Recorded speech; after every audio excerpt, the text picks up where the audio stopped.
Jai Gajanan.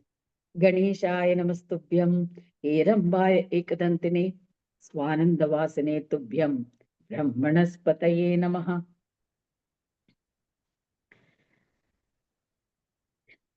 So, good morning, everybody. We were looking at the story of Bharata. Bharata had come to the ashram of Pulaha, and then he listened to the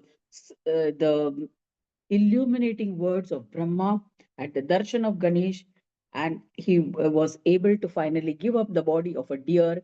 And then he was born in the house of Angiras Muni as Jada Bharata.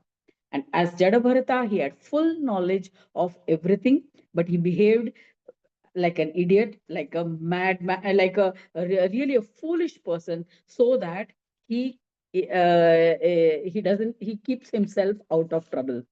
So he didn't want to get involved in anything to do with attachments, worldly enjoyments, not necessarily enjoyments, worldly matters, so that either caught into the trap and bondage, because he has had bitter experience of being the king, then becoming relieved from being the king, then getting going to the ashram doing penance, and then getting entrapped in the attachment to a deer, and then getting the body of a deer itself for a whole lifetime, and then again struggling to regain the knowledge that he was blessed with. So now he didn't want to get into any more of that cycle of bondage and attachment. So he kept himself away from all kinds of friendliness, so that people don't get attracted to him or attached to him. And he lived on meager things. Whatever he got, he lived. And he came across Raja. Um, uh, he came across this king who was going to the ashram of Kapil Muni, Rohitang. I think so. That's his, Rahugana. Rahugana. He was going to the ashram of Kapil Muni, and this Jadabharata, he was picked up as a bearer of the palanquin, and he was unable to restrict his yogic character. So he was trying to avoid the ants and insects, and in the process was shaking the palanquin, which attracted the attention of the king. And although he initially reacted rudely, he realized this mistake of having by recognizing that this is a great sage before him, this is a great muni before him, this is some yogi whom he was not able to recognize. And so he asked for forgiveness, and asked Jadabharata to forgive him for his um, insulting words, or for his rude behavior. And so he asked Jadabharata, give me the knowledge, give me the knowledge of yoga. So Jadabharata then tells him about the yogic sadhana, and how he says first, he makes it very clear. What are siddhis? Siddhis means, if you want to attain siddhis, what are siddhis? Siddhis are spiritual, paranormal, supernatural, or otherwise magical powers.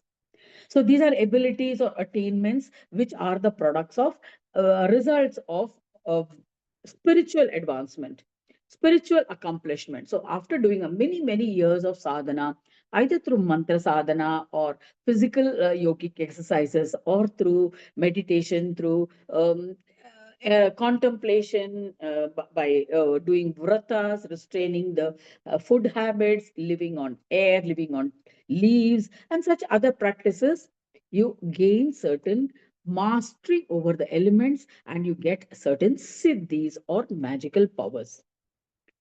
So for that yogi, that those powers are just normal. But for us as ordinary human beings, it appears supernatural or very really magical. So here he is explaining, Jadabharata is telling this king, Rahugana, that I am Jadabharata, the son of Angiras. Though I belong to that Swayambhu Manu, that is mind-born son of Brahma himself. Now I am Jada. Jada means lethargic, or I have made my body um, um, as a as say uh, unintelligible, or you can say stone like, means unaffected by any emotions, a detached or a stony person. Jad means gross. Actually, Jad means gross. So I have made my body like that. But but O king, what you said was right, was you have insulted only my body, but I have not identified myself with this body. So, so don't feel bad about it. You said it out of ignorance, and so you are not a sinner. So you forgive yourself for that first. Now I'll tell you about what you wanted to see. Now he's telling, I proceed according to my own destination. I'm not worried about what is happening to this body. So you don't have to worry about anything about that. So this Rahugana, he feels relieved. First and foremost, he feels relieved that, okay, so I have not done any serious harm, that I may attract some curse from this Brahmin. So, so he says, I feel blessed that that I feel blessed. My birth is blessed. My penance is blessed. My everything is blessed, that I am able to have come in contact with such a great yogi as you, the son of Angiras Muni. And I'm on my way to Kapila Muni's ashram, which is located on the banks of Gautama river, on the river Gautami. I was fortunate to have been blessed by your darshan. So, eminent Muni, now that I have been able to come across you, have met you, I would be grateful if you can impart me that highest knowledge that you have. So, and that knowledge, that you are at peace even in as a Jada Bharata, as even in this gross body, please impart me that knowledge. So Jada Bharata, happy. So this son of Angiras, now that he realized, yes, here is a person who is deserving of that knowledge, and all that he had been avoiding, that sharing with anybody, talking to anybody, avoiding people. Now he's able to impart that knowledge to this king. So he says, O king, you have really asked the means of attaining peace through yoga. This knowledge is inaccessible to anybody. It is a secret of the Vedas. I shall explain it to you. So he says, this body, Deha, is considered as of four types. They are Sthula, gross, Sukshma, subtle, Karana, causal, and Mahakarana, that is superior cause or the primordial cause. And all that is born are again of certain types, and they are Jarayuja, that is born like through intercourse, that is by for mammals. Andaja, born from the egg. Swedaja, born out of sweat. And Udbija, born from seeds. So, though the Atma, the Deha, is one as a result of delusion, it appears to be fourfold. So, the Brahma that was created, that is the Brahma, the creator, from Bindu Brahma, the dot or the first primordial sound, what first manifested was the sense of I, the Ahankara. And then, as a result of that Ahankara, he found himself separate from that supreme, and thus a duality was created, and that duality was Deha and Dehi. And then this Deha and Dehi got multiplied because of desires, because of a sense of desire, a feeling of incompleteness. When there is a feeling of incompleteness, you are in search of something which will complete you. So you go after things, and then thereby it gets, the number of forms get multiplied, and this whole world of Srishti was created. But ultimately there are two things, Deha and Dehi, that is the what that is seen, and the soul or consciousness. Now, the Sankhya Brahma, the duality, there is a duality of the ahankara, that is the person, and what is perceived. But apart from this is that of consciousness. And that consciousness in Sankhya philosophy, it is known as avyakta. Or now he goes on to explain the elements of the Sankhya philosophy. He says that Brahma manifested 24 elements. Which are those 24 elements? They are four karmendriyas, four jnanendriyas, four tanmatras, and the four great elements. That is 20. Then there is mahat, mind. Sorry, there is mind, then there is ahankara, the ego, and there is a mahat and avyakta, or avyakta unmanifest, and mahat ahankara, the primordial ego. So all these were manifested from that Brahma, and this Brahma contains the primordial seed, that is the original cause. Now he is generally, essentially, bodha. Bodha means understanding or knowing, a sense of knowing. That knowing itself does not know itself, it only knows others. So that is called swata uttana. That is, through the use of tools and attributes, you try to know that higher self, you try to know that which is not known. So, O illustrious king, all the undifferentiated aspects of the Sayoga Brahma exist in it. Hence, Swananda Brahma, who consists of the five different states, that is all pervading. Sat Brahma, Asat Brahma, Sama Brahma, Sahaja Brahma, that is Neti Brahma. So you have four aspects. And then the Swananda Brahma, that is, who is the Turiya state of all these four.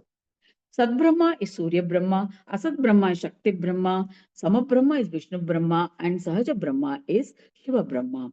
And the Turiya state, that the unmanifest state of all these four put together, is Swananda Brahma, which is the fifth one. So he says, and now I have explained how Swata Uttana happens. That is, knowing of oneself, or knowing that or a self-realization through the tools, through knowing the various attributes. Parta Uttana is the reverse. That is when we give up the knowing of these attributes and rise and evolve. So it is a reverse. That is, there is a descent and an ascent. When the Supreme gets itself divided into various forms and attributes, it is a descent from the supreme divine. Whereas when man evolves from his level of name, form, and gross and subtle aspects, it is a ascent. So it is ascent to the divine. So he explains this. Jada Bharata is explaining all this to Rahugana, the king Rahugana. And he says, anything that has a name and form is asat. That is not real. It is Shakti Brahma. Shakti Brahma, or the Shakta Brahma, Asat Brahma. That is, the Shakta Brahma has different qualities: Sattva Rajaguna, and Tamoguna. And that qualities are in different permutations and combinations, in various, distributed in the various forms. As a result, we cannot say for definitely anything about anything. So everything has different qualities. So that is, and which is also constantly changing. So that is why it is untrue or illusory. That is Asat Brahma. Then what is Sat Brahma? Sat Brahma is Surya Brahma, who is the Atma, the soul within. So that is a permanent feature which is common to all. So that is a truth. That is Sat Brahma. Sama Brahma is that who is indifferent, or who is equanimous in all states. So that is Vishnu Brahma, who is a sustainer of the world, and he maintains the equilibrium in all the living, in all the animate and inanimate, living and non-living, in the existence of the world, and tries to see that everything is balanced. Then you have Sahaja Brahma or Neti Brahma, who is a destroyer, who says that he is detached. Sahaja Brahma is detached from all these forms, names and forms, and so he is Swadhina, self-dependent. He is independent or self-dependent, and therefore, that is he. How he is arrived at? How do we recognize him or know him? By doing neti, not this, not this, not this. Then what remains is neti Brahma. So these are the four aspects of Sahaja, that Asat, Sat, Sama, and Sahaja Brahmas. And when you cross beyond all this, you attain a state of nivritti, that is liberation. Liberation from all this, these Brahmas, or these are all creating bondages. They all make you attached or engrossed in or engaged in the cycle of life and death. So you can't come out of it. So when if you want liberation, nivritti, then you have to go beyond these all these aspects. So then you realize that everything is Maya or illusion. And then you realize that Maya, that Mahamaya, who is common for all these, is a part of Swananda Brahma, who had split himself into Mahamaya.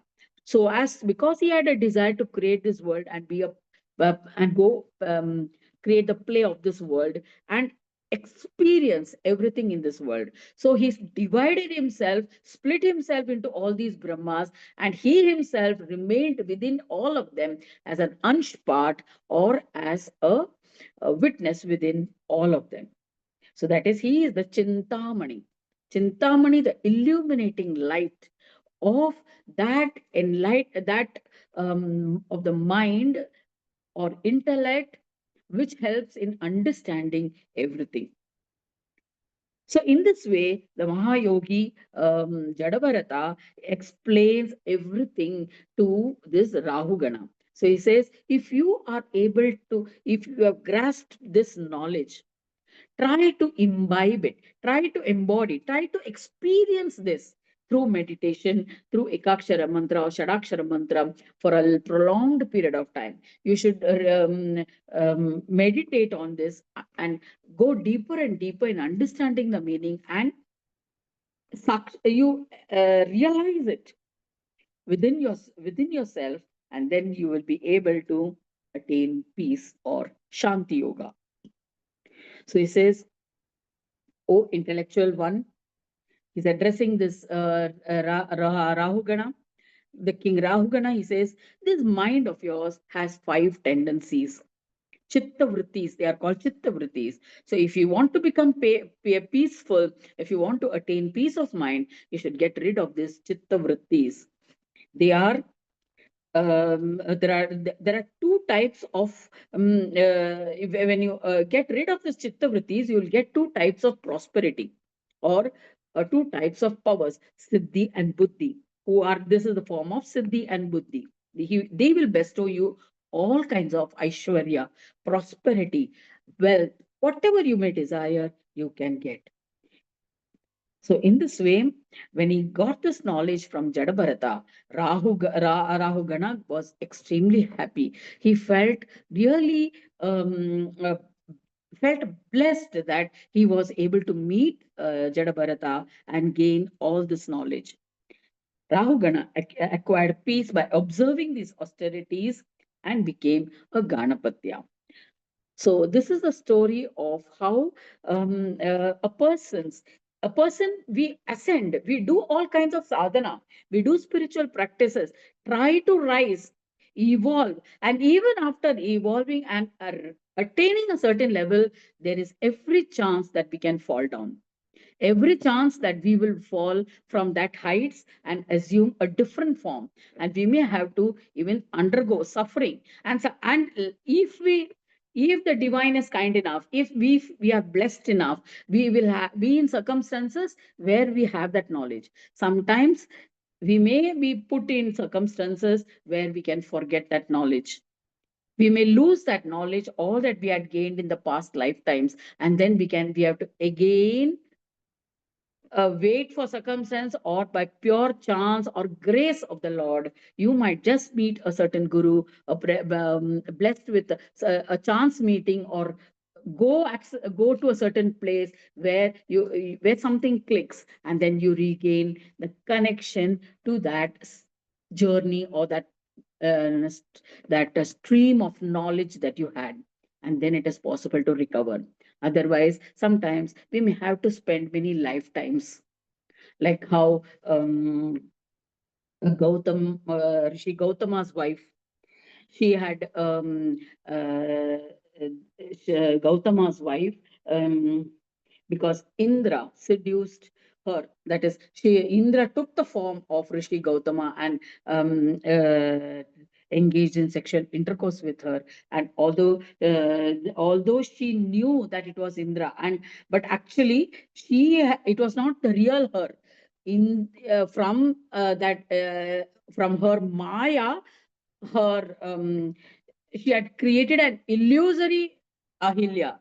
Gautama, I think it was Ahilya, her name was Ahilya. So she had created an illusory form with whom Indra had the intercourse. So it was not that this, but still Gautama Muni got angry on her and made her a stone. And she was reduced to a stone because of the lack of not being intelligent enough to face this Indra. So she had become ignorant. I mean, she had reduced herself to an ignorant state. So that is the quality of a stone. So he cursed her to become a stone. And only when in Rama Avatar, when Mahavishnu took the incarnation as Rama, he placed his foot on that stone and she was redeemed. So it might take a single lifetime. It could be several lifetimes till some avatara comes or some divine person comes and redeems you. So in this spiritual um, journey, it it has a lot of pitfalls.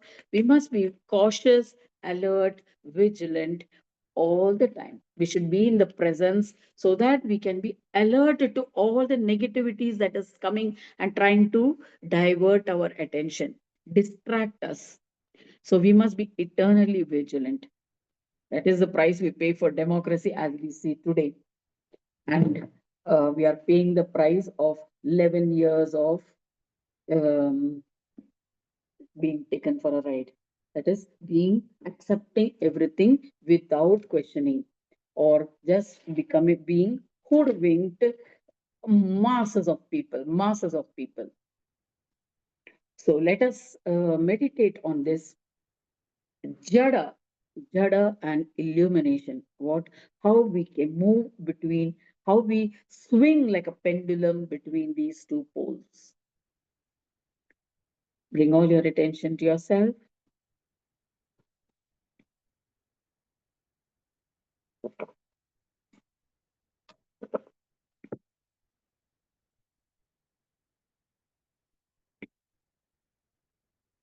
See that your spine is erect.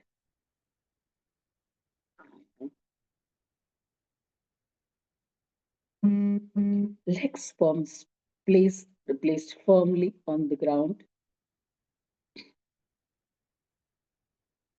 Hands on your lap, palms facing upwards.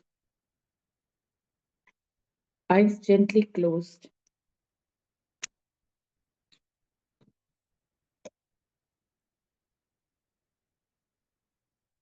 Bring all your attention to yourself.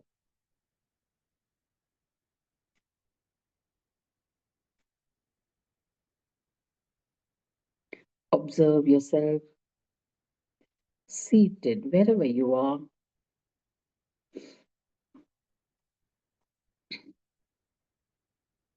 in the comfort of your home.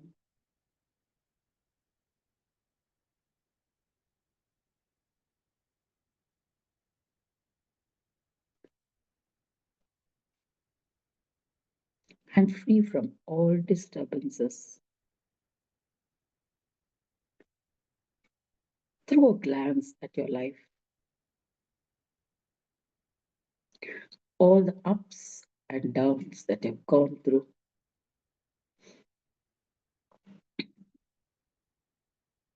Look at specifically at two or three instances which have been speed breakers in your life.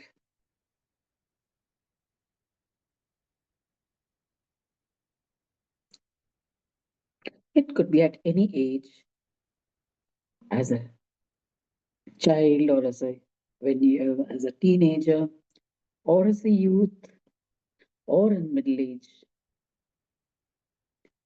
when you felt that you were going reverse.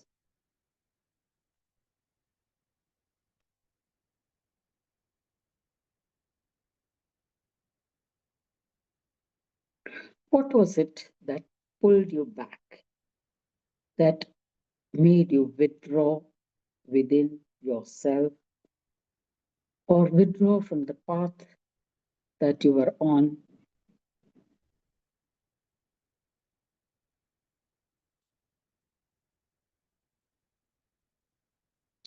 Look deeper and explore the reasons. What reasons did you have? What arguments you did with yourself? How did you talk yourself out of it? Was it you or was it someone else? It could have been someone else, but it could have been you that you could not resist that someone else because of your own judgments or your own conclusions.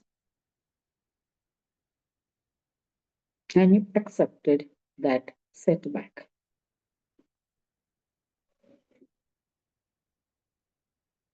Probe deeply into each of those instances.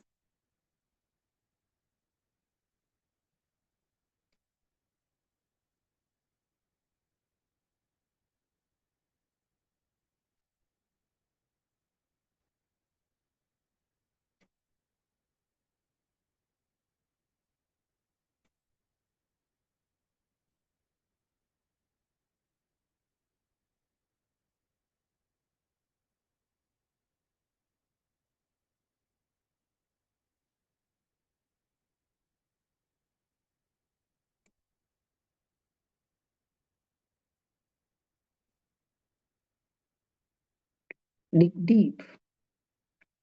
What was your mental condition? What was your understanding of the world or people which prevented you,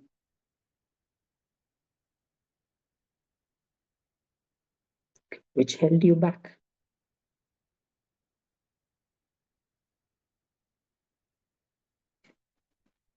Allow the thoughts to come. Allow that incident to emerge.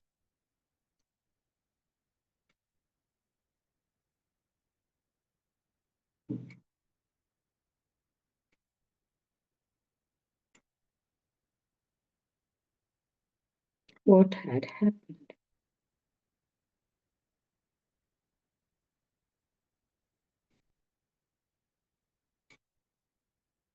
Didn't you have the courage to go ahead?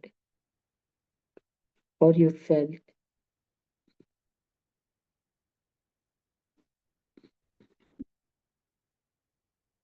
not good enough?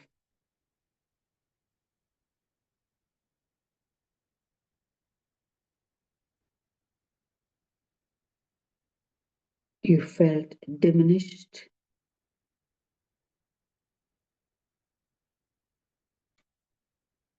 You had a fear of success. What was it that held you back?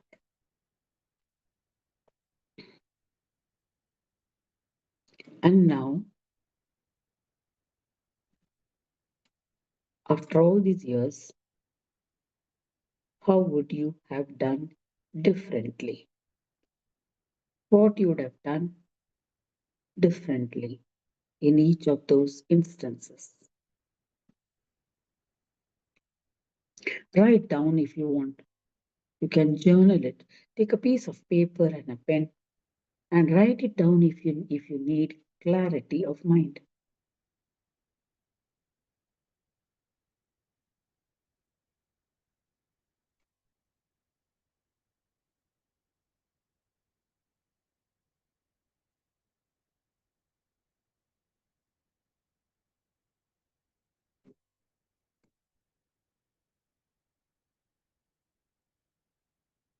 What you would have done differently had it been now.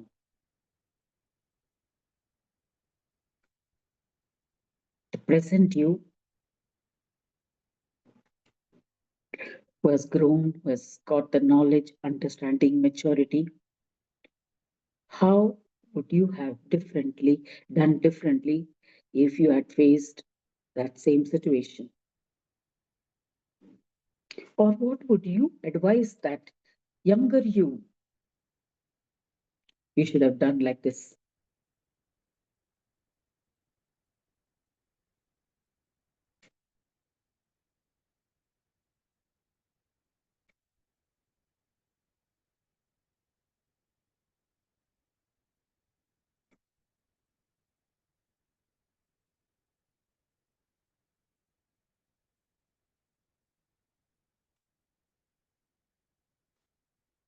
So, experience teaches us a lot of things. Experience makes us realize the blunders that we commit and regret later. Sometimes we just accept it as as if there was no other choice. We resign to our fate.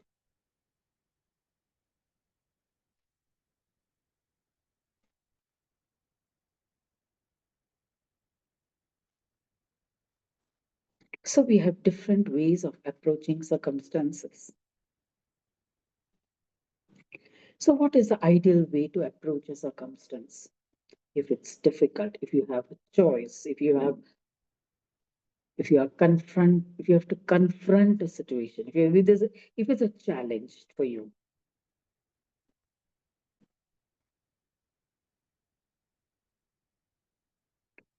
what would be the factors that will determine your choice? Whether money will determine the choice, whether your values will determine the choice,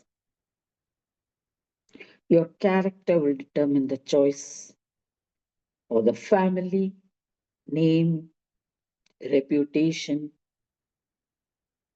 will determine that choice. Or is it the society's norms, society's acceptance, validation? What is the factor that will determine your choice?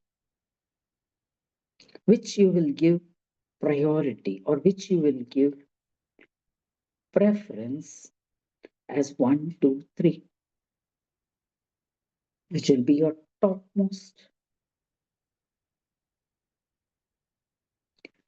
way of choosing when you're faced with a challenge.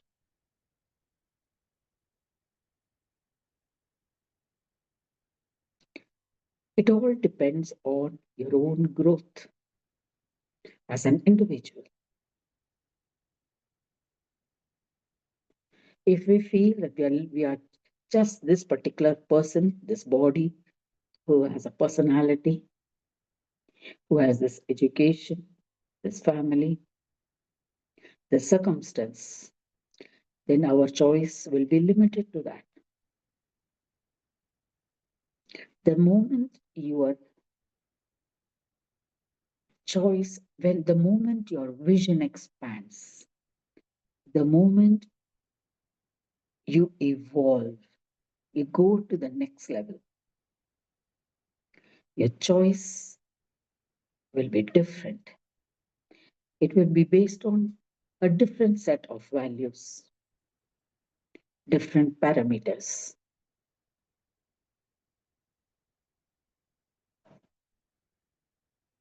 So there are always certain guidelines that you learn as you go through the journey of life. You learn that there is always a responsibility when you are given authority. There is always a duty to be done when you want to express your right. When you seek a benefit, there is always a price to be paid for.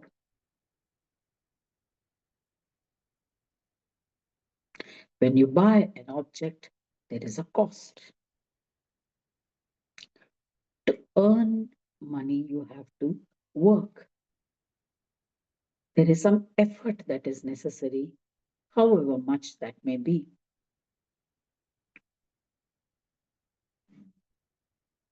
So every action has a reaction equal and opposite in direction.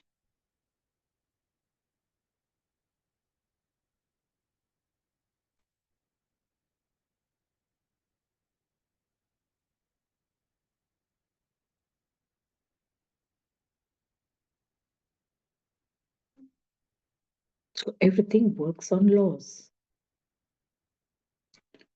The earlier we understand those laws, the smoother our paths will be.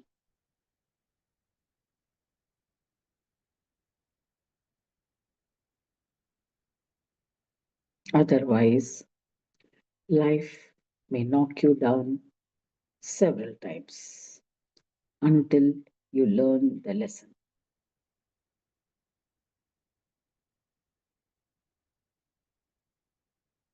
Even after learning, if we repeat the mistake, you have to relearn that lesson.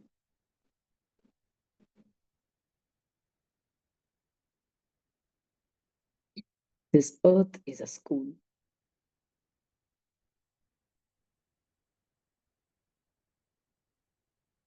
where we have come to learn certain life's lessons that ultimately determines our joys and sorrows, whether in this world or in the world beyond.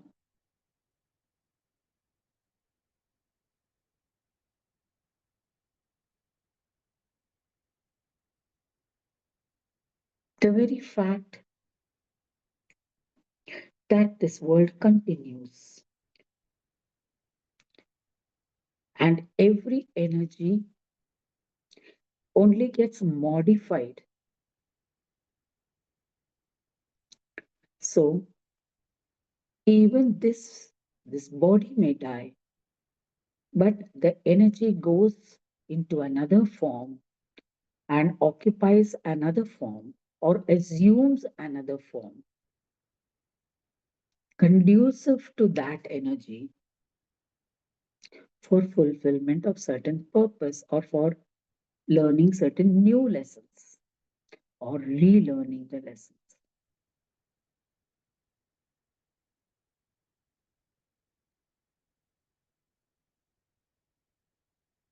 That is why we return time and again. Well, there may be arguments by some who feel that this is the only life that we have to live. Fine. And so, eat, drink, and be merry may be the fundas of their lives.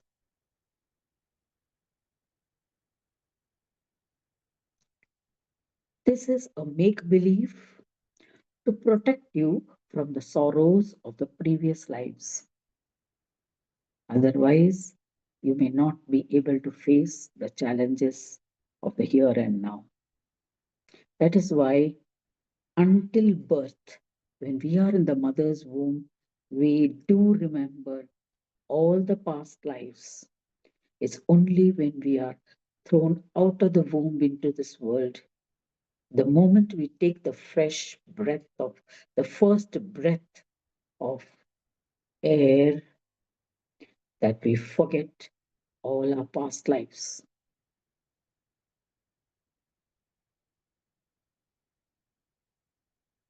So that every time we are given to believe that we are making a fresh start.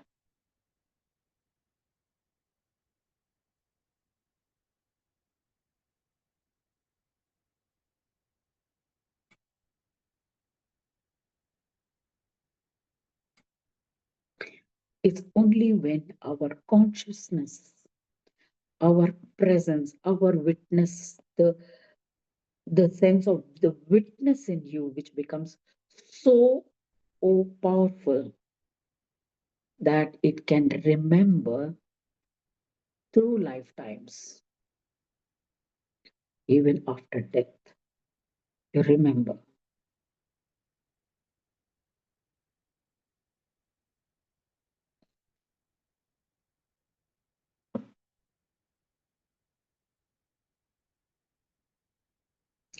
That happens only when the divine vision, the jnana chakshu, the eye of knowledge, opens within you when you are alive through yogic practices.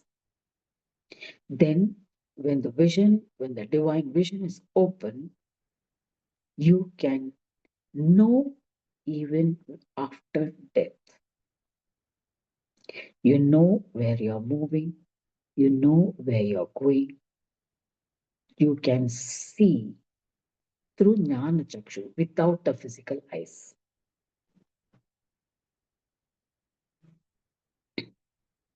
But it all depends on what we do here and now.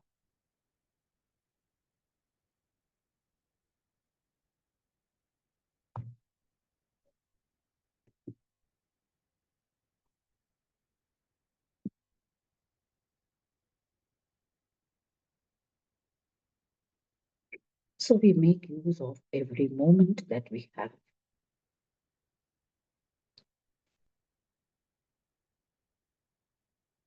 There are many speed breakers that come in your way, as I said earlier, which breaks that flow.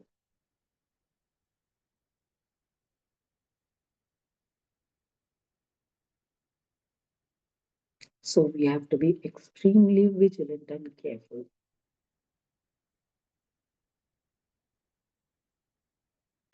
Those who have gone for mountaineering will know how easy it is to slide down and then to go back again to that point above takes a lot of effort.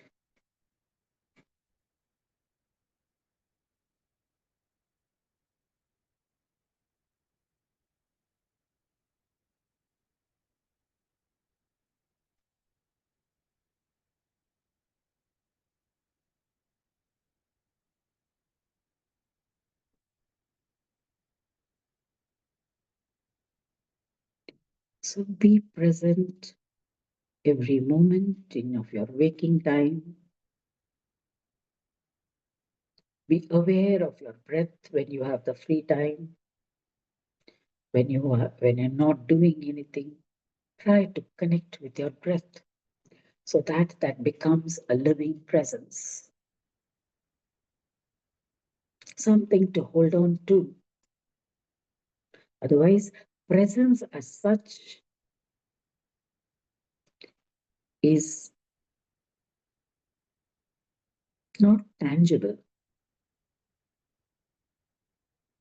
but breath is tangible. You can sense, you can feel it as the air enters the nostril. Slowly, when you develop that muscle of presence, you can quickly shift to presence.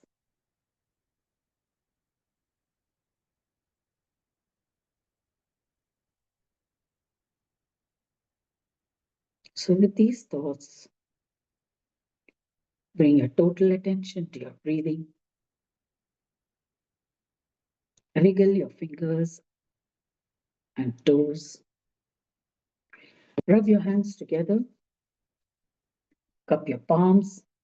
Place it on the eyes.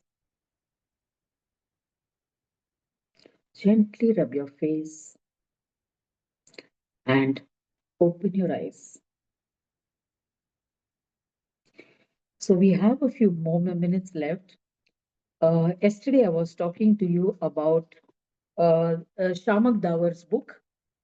It's called The Laws of the Spirit World by um, Khorshid Bhavnagari. This is she. If you can see her picture, this was her two sons, um, Vispi and Rattu, who died in a tragic car crash. Um, they communicate with her. This whole book is about how they communicate with her, um, and frequently travel to the spirit world, and they come back at an appointed time, and they communicate whatever they experience in those various spirit worlds, how what happens there, what they have, what they experience, and they come back and tell her, and she writes it all down, and those notes have been translated, and many times she asks questions, and then they answer. Do heaven and hell exist? Is there any hope for these souls? Why don't we remember the spirit world on earth? So all these questions is asked. There are dates also when these notes were taken. 3rd June 1981. Then means date wise 17th June 1981. Date wise, all what she has noted down. 3rd June, 4th June, 5th June. It's almost on a daily basis. They have been communicating with her, and then all these were papers were found and were found in the drawer. And Shamak Davar used to visit her. Used to call her Korshad auntie, and they used to practice prayers together. This is a Parsi community, so they have their weekly prayers, and so they meet together on a particular day, and they used to even the fire temple and all. They must be going together. So for 20 years, he was associated with her, and after she passed away, he gathered all this, and he knew the two boys also. They were his friends, so he put them all together and published this book. So it's a very nice book. If if you are interested, we could discuss this book itself, various learnings from this book.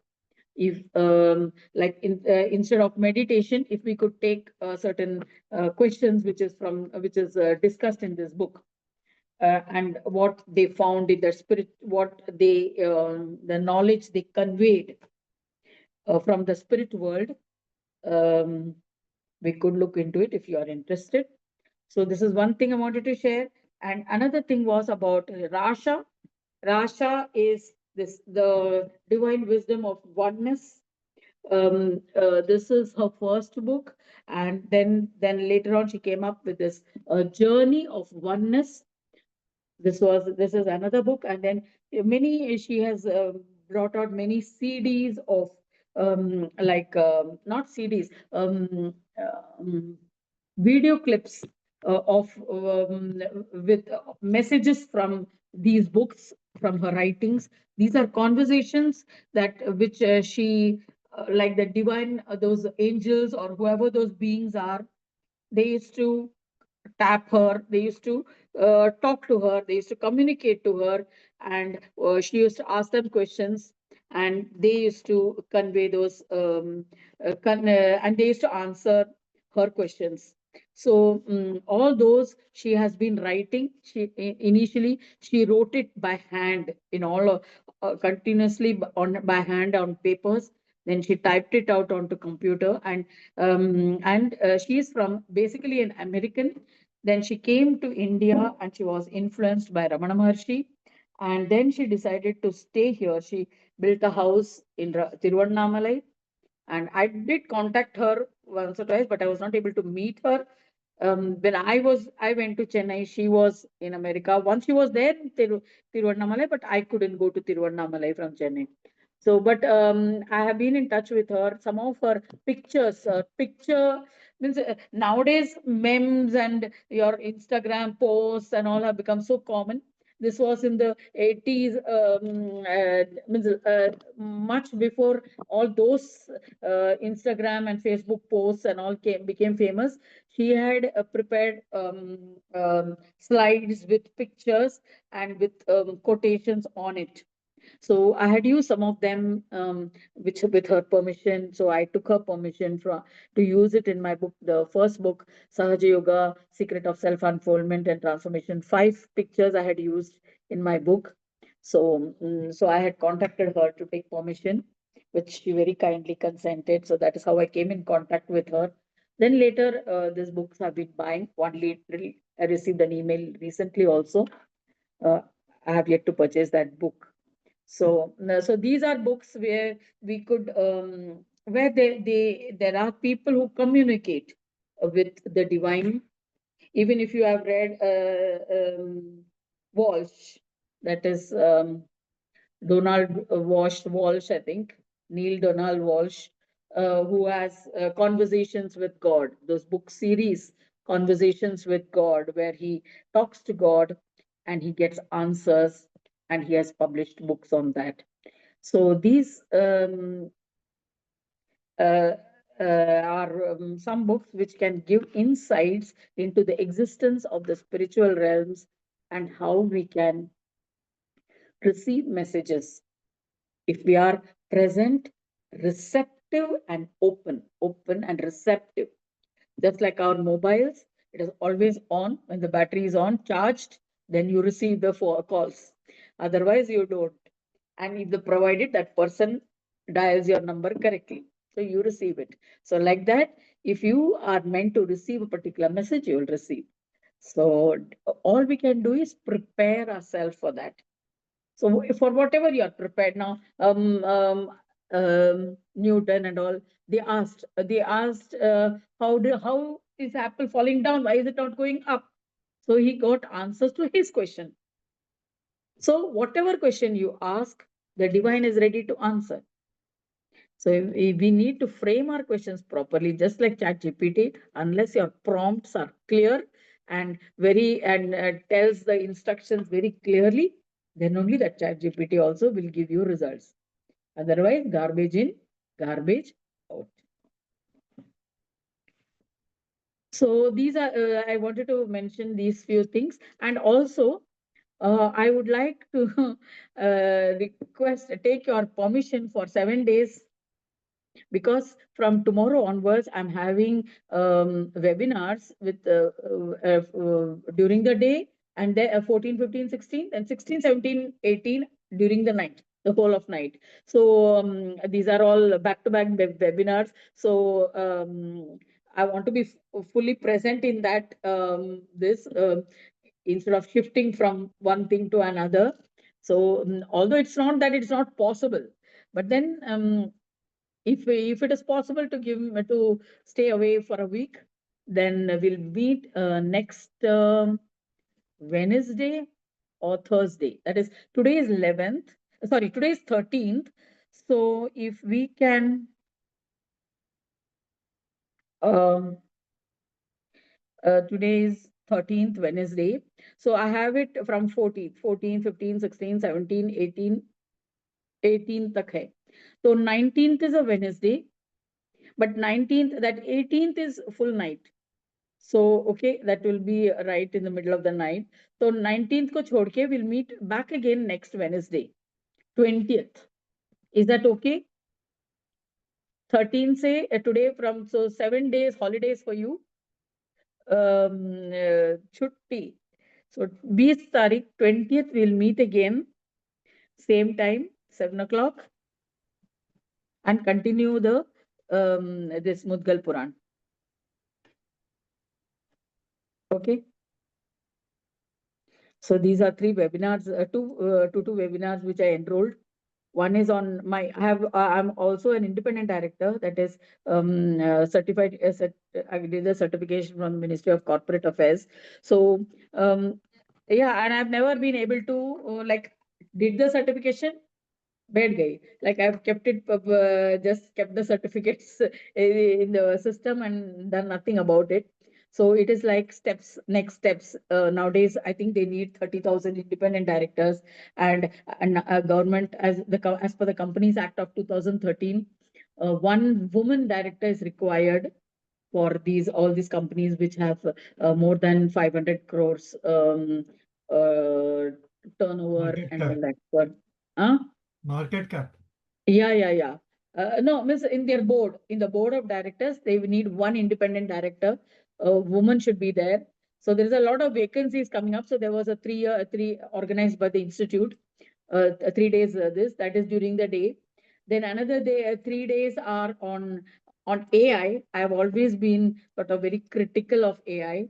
And not accepting as a means everybody wants to advance in AI. Like everywhere there is um, tendency to go for AI, but I'm sort of resisting. So I said, let me learn, go deeper and learn the reality of it, so that I'm able to accept it as be more positive towards it. Otherwise, I'm always resisting it. I'm not a person who will resist anything unless I know it thoroughly. So I need to know about it. So that is why another 3 days. So that is all full night. So because it's a US thing, so उनका Pacific time and all that it will start. So रात भर रहेगा वो. So दिन में सोएगी. So like that 3 days will go. So we'll meet on 20th. It is Okay. human tendency, to resist to change. No, resist the change, but I have been, although it has been coming since quite a few years, like 2021, means apna, little by little. I have a whole book on AI. Itna bada book that is of micro, but still I'm not able to accept it. See, unless you accept it, you will not be convinced of it, and you will always try to argue against it. नहीं हो सकता है, means it will go wrong way. So I want to remove that barrier, thoroughly understand whether it is really my own block, or I'm on creating my own barriers. So that's why I want to do that 3 days thing. Okay. So I enrolled for that. So that's another 3 days. So we'll meet on next Wednesday.